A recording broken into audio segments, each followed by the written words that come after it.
Excuse me boy, why so sad? না আমি বয়, না আমি ম্যান।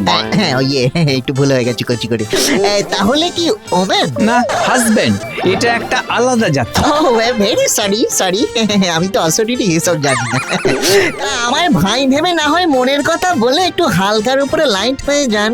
আর বলেন কেন, আজ আমার বউয়ের জন্মদিন। মাত্র 3 বছর হয়েছে বিয়ে হয়েছে, কিন্তু 2 বছরে আমি যাই দিয়েছি বউয়ের কিছুই পছন্দ হয়নি। হ্যাঁ, গিনি পিগ পেয়ে গেছি।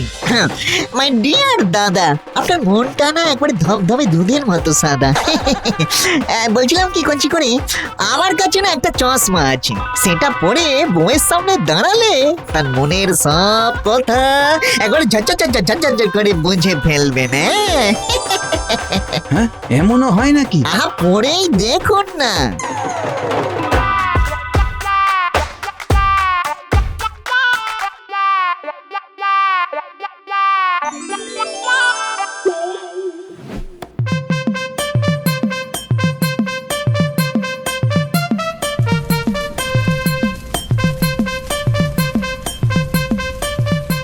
হ্যাপি বার্থডে মাই সুইটহার্ট সীমা। নেকা, আমার জন্য কি এনেছো দেখি? এ কি, আমি যে সব বুঝতে পারছি। এই কি একা একা বিড়বিড় করছো বলো তো? আজ তোমার জন্য ইভিনিং এ একটা নীল শাড়ি থাকছে সারপ্রাইজ হিসাবে। ও মা, হাউ সুইট! কি করে বুঝলে? তার মানে কাজ হচ্ছে। সবই মনের ব্যাপার গো। কিন্তু আমি যে আরো কিছু দেখতে পাচ্ছি।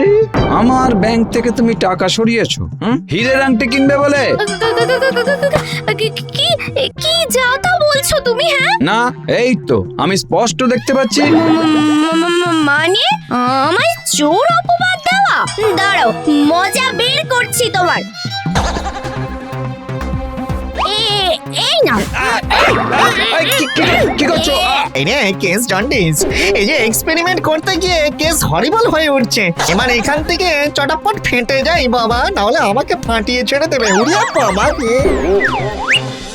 চশমায় যে কাজ হচ্ছে না তেমনটা নয়, কিন্তু এর ফল যে ভয়ানক। এই যে দেখছি ট্রাভেলের উপরে ট্রাভেল, বউদের মুখে এক আর মনে আরে। কিন্তু এই অবস্থায় পুরুষদের তো আর ফেলে যেতে পারি না।